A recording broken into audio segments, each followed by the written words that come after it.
So I decided I wanted to come on here today to talk about the key aspects of a spiritual awakening.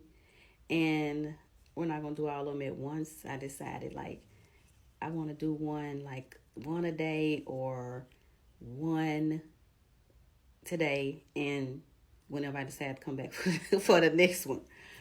But I'm going to try to do it every day, but we'll see. I'm still trying to push through. So today we're going to talk about, the first one we're going to talk about is the increased awareness. It's when you begin to question old beliefs. And for me, that was religion. I kind of touched on it yesterday. Um, didn't go off in it too much. But um, I've been a Christian all my life. Um, yeah, ever since, I was a little girl, I would go to church with my mom. And even when, we didn't go every Sunday, but we wasn't enough, and it was more than the Mother's Day and Easter type of deal. And because I was even in the children's choir at one point, but even when like I guess about 10 or 12 or whatever, I started going on my own with my friends and stuff because we were Baptist when I was little, but as I got older, it was Church of God in Christ. Um, and anyway, just going, and I didn't start to question things until later, like really adulthood. Um, I'm gonna say even within the last 4 years, I know it kind of started a little bit before COVID, and when COVID hit and we were just locked in and didn't go and couldn't, what they had closed the church. Well, they closed everything anyway. But I had even more time to think to myself when I started off looking at church online and stuff, and it kind of faded. But it was always still, like I said, I had begun to question certain things. I didn't understand why we have to worship as women, worship a man. The man comes first all the time, uh, and he's the head, and all this type of deal.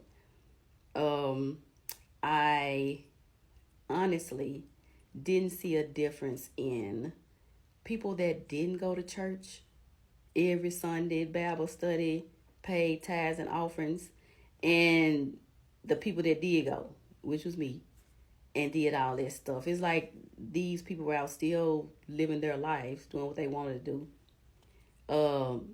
And they weren't being punished that I could see.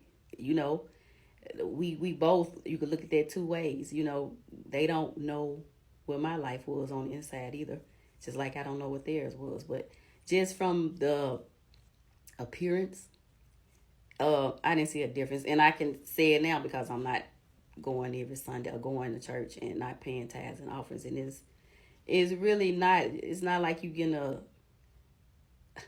I'm ahead of you on blessings, or you're gonna be, what I'm saying, the person going to church every Sunday is gonna be more blessed than the person that's not in church. And then I just feel like, I don't know, religion is like used as a means of control. That's what I feel. I'm not knocking anybody who is a Christian or their beliefs or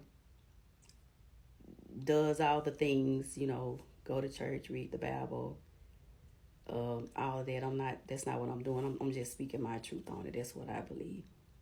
And like I said, I know it was used as a means of control. Um, because it's like we're not even being taught everything we should be taught. Things are hidden from us, um, to control us. Um, and I guess we can get off into discussing that part later at a later date. But that's how it started for me. And let's leave some comments. Let me know how it started for you. What was your um what did you start to question? What was your awareness the increased awareness that you started to have? And yeah, let's talk about it.